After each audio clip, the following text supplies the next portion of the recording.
So often when we talk about climate change, the scope of the problem seems so big that our own actions feel like a drop in the bucket. But our next guest is here to debunk that theory. All right, well, Calvin Larkin is a research scientist at York University's Faculty of Environmental Studies. He's here with actionable and impactful ways that we can all reduce our carbon footprint. We cannot wait for the optimism. Welcome to the show, Calvin. Thank you.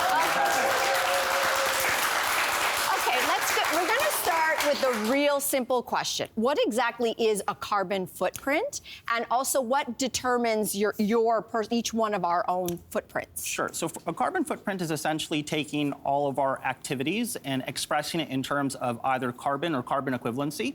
So the best way to think of it is everything either an individual does or an entity just communicating that in a carbon metric. In terms of what goes into that, we have things like fossil fuel combustion for the purposes of manufacturing, transportation, and heating. And then you also have something called indirect emissions, which is like the electricity grid getting the energy to you for the products that you use in your day-to-day life. Aha. Okay. You had each of us do an online calculator to determine our own carbon footprint, and I had to say I was shocked that I'm apparently not doing very well, but neither are any of you. Oh. So I felt terrible, but let's talk about how easy it is. Sorry for calling. Wow, that was... Okay, Hockey Canada. Let's talk about how easy is it to reduce or change your own carbon footprint. Yes, no worries. So first and foremost, you guys shouldn't feel very bad. If misery loves company, Canadians are terrible in terms of the amount of carbon that we emit. We're all villains. Yeah, so the average Canadian household generates 14.2 metric tons of carbon. And so by comparison, a country like Japan, their households only produce 8 tons of carbon. So the takeaway from this is that there's a lot of opportunity for improvement, and so implementing sustainable strategies in our day-to-day lives can have a big impact. Okay. Okay, as Cynthia mentioned, I mean, it was a most massive fail when I did this carbon footprint test, and a lot of my problems came from food habits. So there are a lot of people who put a lot of emphasis on eating organic, but I don't know that is, like, is it gonna make a difference? Like, or is it eating seasonally? Like, what specifically are this organic food choices is gonna make a difference? Yeah, I would say that eating seasonally probably matters a lot more in terms of the environment than eating organically. And so what that means is, first, when we think about our food systems, they're global in nature. So I can buy a mango in January, I can enjoy tropical produce all year round, and people think, wow, that's fantastic. But there's a cost to that convenience. We have food items that are traveling thousands of kilometers to reach our store shelves. And so when you think about the environmental impact of that, it's significant. So when you choose to eat seasonally, it's whatever you have access to in your geographical area, which reduces your transportation footprint. Right. But there is a catch. Not everybody has the ability to eat seasonally. There are often financial barriers, access barriers, and even cultural barriers depending on where you're from and what you want to eat. So it's something that not necessarily everybody has the ability to participate in.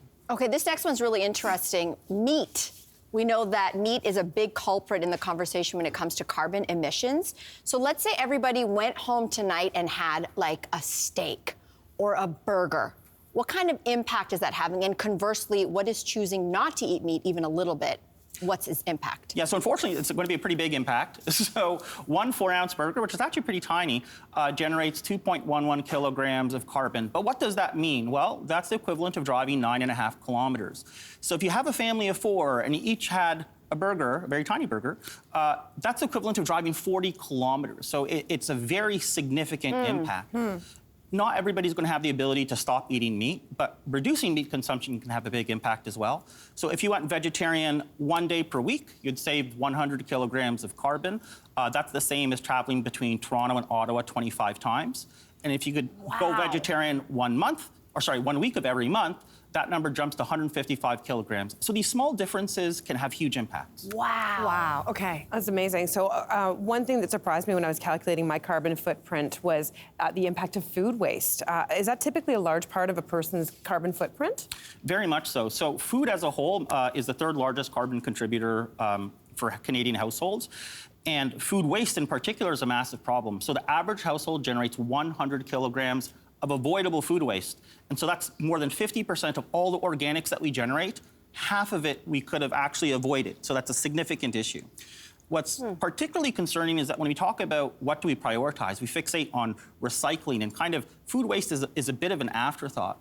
But when you look at the total carbon impact avoidable food waste or food waste in general is significantly more carbon intensive. And so, to use a terrible pun, the low-hanging fruit in this instance is to go after avoidable food waste and food waste in general, do things like composting or being a conscientious consumer. And that gets way further in terms of reducing our carbon footprint than something like recycling.